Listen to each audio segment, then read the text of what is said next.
Hey everyone, Johnny Skywatcher here, coming at you live from Brooklyn, New York. Uh, I guess this is just a show where I'm going to talk about movie news and some other stuff for a little bit. If that interests you, keep watching, or if not, whatever. Yeah, I don't think I have any more intro than that. So let's see if I can get this to work the way I want it to work. And there we go. One second, I got it.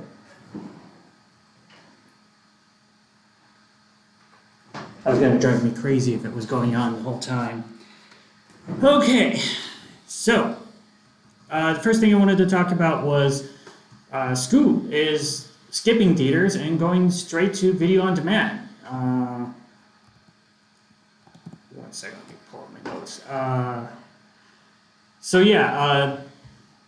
The movie was originally going to show on be premiere in theaters on May 15th, and it's going straight to video on VOD.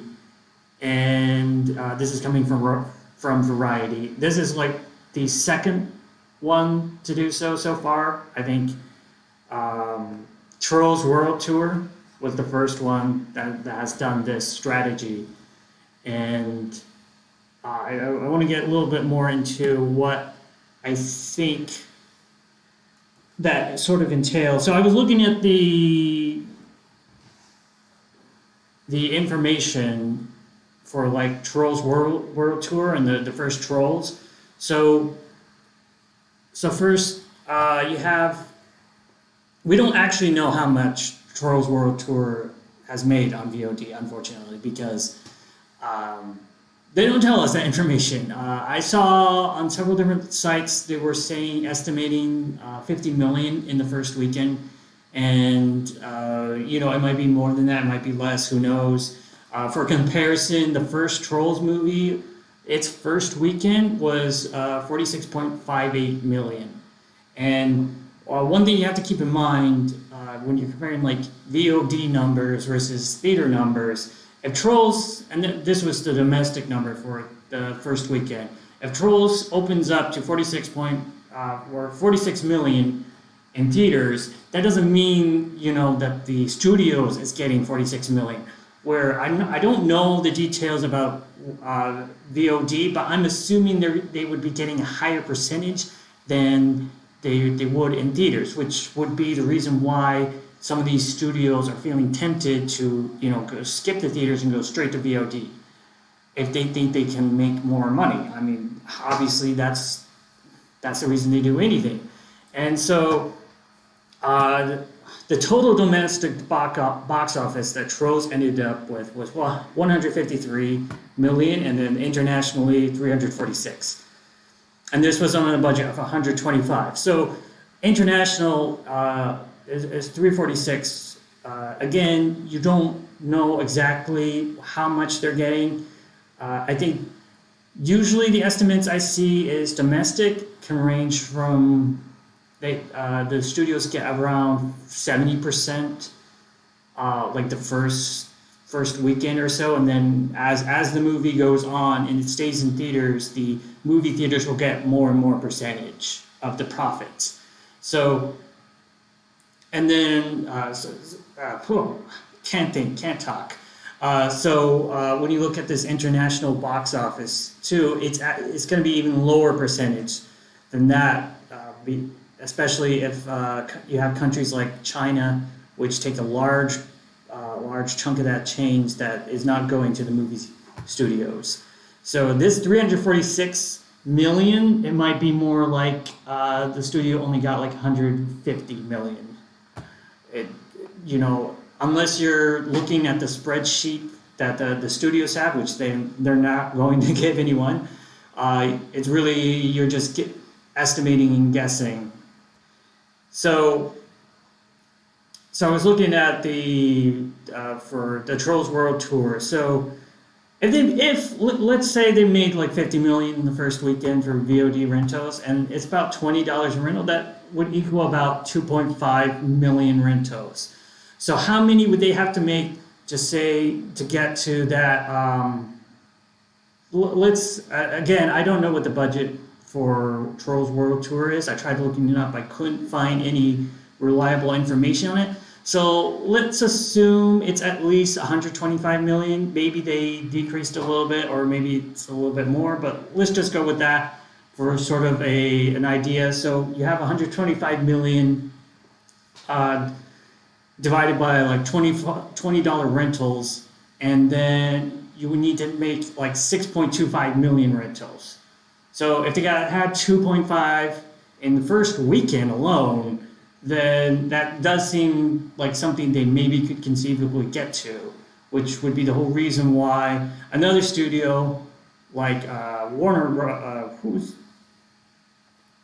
who's doing this? Warner Bros. Yeah. Which would be why Warner Bros. Is looking to go to streaming. And then the other thing you have to keep in mind with these, especially kids' films, when it comes to like the theater release dates, a lot of times I think the studios are looking at more than just the theaters, because honestly, that's not necessarily where the big money is for these movies. It's merchandising, and it's tie-ins, and it's all these things that have to kind of go together.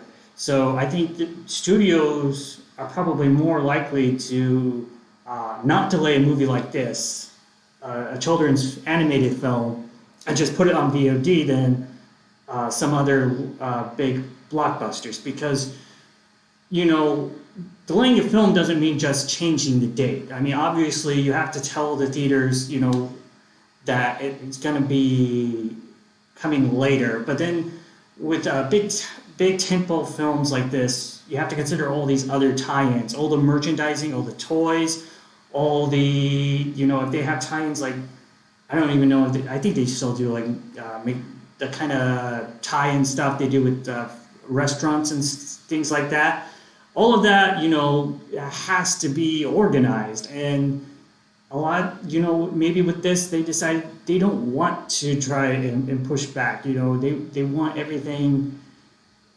They want, people buying Scooby toys and stuff like that, and they want it to come out before summer, so then they can sell even more stuff in the holiday, because then the movie will have been out for a while. And usually that kind of strategy would come with it being in theater, because then it would be out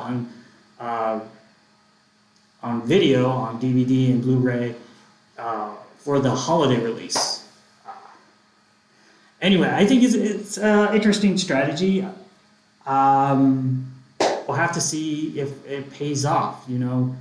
I think a lot of people are looking at this and not liking it, because they don't want to see more and more stuff just going straight to video on demand. I don't think it's going to become the rule. And I mean, one thing I did see some people saying is it may show a lack of confidence that Warner Brothers has in this property. I can't say anything about how the quality of this. I saw the trailer. It looked like it could be good. I don't think I could tell anything other than that. But I think it could be a sign that Warner Brothers is not confident that this would do well in theaters, and so they would rather take their chances with doing VOD and maybe making a quick buck, and rather than it just bombing at the box office. And especially since even if they wanted to try and delay this and then release it in the fall, everything's getting delayed, and there's going to be such a backlog of films coming out that I think you're going to see some films fail because there's just too many stuff coming out around the same time. And then that's on top of the fact that when the theaters open back up, we don't actually know how confident viewers are going to be in returning to the theaters right away, especially in large urban areas. There could be a lot of reluctance, and also there's the fact that things aren't going to just open up all the way right away. There could be a lot of theaters that they're allowed to open, but they have to be at 50% capacity, and then that kind of limits how how much money you can make for the movies, right? And maybe Warner Brothers just with this movie doesn't want to deal with it, but I think you're obviously not going to see everything go VOD. Movies are still going to come out. I think a lot of the stuff that they think is going to be bigger, they're pushing off further into like next year rather than this year. And it'll be interesting once we get into say like August to see how much stuff is actually coming out this year and how much stuff ends up getting pushed back into 2021. Okay. So let me one second. I'm dealing with way too many windows by myself. Okay, so the other thing I wanted to quickly talk about was Mandalorian Season 3. So Season 2 obviously hasn't even come out yet. It's expected to come out in October, but they're already talking about how they're started pre-production for Season 3. And this is pretty much a no-brainer because Disney Plus needs more content. And I think even now, the main selling point for Disney Plus in terms of original programming is The Mandalorian. What else is there? There's the Jeff Goldblum show, and then there was the Lady and Tramp movie, and Clone Wars Season 7, which I guess is technically Disney Plus original, even though, most people aren't going to think of that as when they think, what's a Disney Plus original? They're right now, it's just The Mandalorian, so they need more of that, at least until, we get some of the Marvel shows, it's just going to be The Mandalorian. And one interesting thing is that it's been heavily rumored that Rosario Dawson is going to be cast as Ahsoka Tano and that she's in Season 2. And this was somewhat, I think, confirmed, but then she did an interview, I think last week or recently, where they asked her about it point blank, and then she said she couldn't confirm, which, so we don't know for sure if she's going to be in. My guess is it might be just a small thing in Season 2, maybe later, and they don't want to confirm it yet, because I do believe that they have finished filming Season 2 of The Mandalorian, so it would be weird if she is in Season 2, but it can't be for like a negotiation reason, unless she's in a small bit in Season 2, like near the end, which is teasing a Season 3 appearance, or like a main storyline happening in Season 3. And what could be happening is that, yeah, she's, her agent told her, don't confirm anything because, we're still negotiating for Season 3. That could be a possibility, where she's just in one episode at the end of Season 2, and then they're still working out the details for Season 3. Though I would think if they did do that with her, casting her as that character, they would have really worked out all those details from the beginning, if they know that she's going to be in another season. But I guess we'll have to see. Yeah. Riveting. Anyway, moving on. So there were just a couple headlines I saw before I started filming that I wanted to kind of touch on that I thought were interesting. So I saw, this is using their words, female-focused Star Wars series coming to Disney Plus, from Leslie Headland, the creator of Russian Doll. Okay, it's another Star Wars series, and to be fair, this is another thing that's just in development. Like, there's been so many stuff that's in development in regards to Star Wars that, until they actually start filming, I wouldn't judge it too much. I'm not a huge, can't speak. I'm not a huge fan of them announcing it's female focused. Okay, so other than the fact that it's supposed to be female focused, and to be honest, I don't even know if that is really that fair because let me see if I can find the article.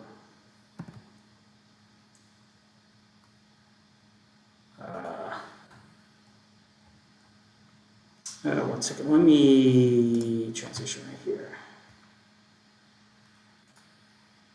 You know, I should have pulled it up beforehand, but let me.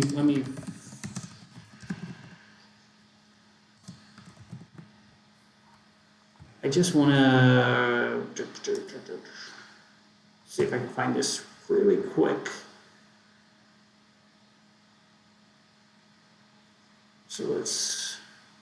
So yeah, this is the article from Deadline, female-focused Star Wars series. And what I'm looking for is where does the female focus part? Because this is, if you haven't seen Russian Doll, who this Leslie Headland is the creator of, it was actually a pretty good show, and it was, the main character was a woman, and I wonder if that is basically all they're going off of, or if there's an actual quote where she says it's going to be a female-focused show. Disney declined to comment on the project, of course, because they're keeping everything under wraps. What was under this? That too has a strong female element because of a character. Yeah, whatever. Two other characters. Yeah, I don't think the article actually says anything about her saying it's female focused or no direct quotes at least. So Deadline is saying it, but we don't have any direct quotes from the creator or Disney saying that it's a female-focused series. I wonder if they are just basing that off who the creator is. She's a woman, and then therefore she must create a female-focused series. Or, you know, I think it's kind of dumb, like putting creators like that in a box. Like it's already hard enough for women in the industry to say like, oh, a woman's directing it, so or you know, doing the show creator, therefore it must be female focused.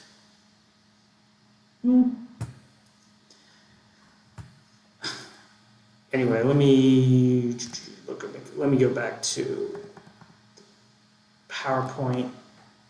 And then the other thing I just wanted to touch on really quickly was I saw Westworld was renewed for season 4. I actually haven't been watching this latest season because I don't have HBO all the time. I've gotten it like sometimes and then just caught up on the shows I liked. I did watch seasons 1 and 2 and I liked it. So interesting to see that they're going in season 4, though it kind of seems like I don't know how much more they can go. Like it seemed weird to me that they were doing even a season 3 because, you know, they kind of did the whole robots rebelled and then, you know, I guess they finished sort of what the storyline of the original movie was in season 2. Well, somewhat, you know, once you get to the part where basically once you get to the part where the people are in control of the park again. And I guess they're doing something different with the season 3. I've seen the trailers, and you know, I'm interested to watch it. I probably won't watch it until it's all finished because that way I don't have to get more than a month of HBO.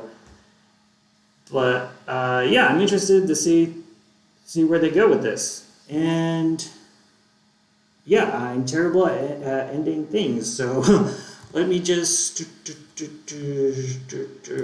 go back there. Okay. Yeah, I've been rambling all along a while, and I guess I'll leave it at that for today. If you like this content, please like and subscribe. You know, wait, that was terrible. Ah, man, you can tell I'm used to just recording these things because that I would have cut out, and now it's going to be in there for a while. yeah, anyway, yeah, I guess I'll see you around in the next video. Let me click something, and yeah, see ya, bye.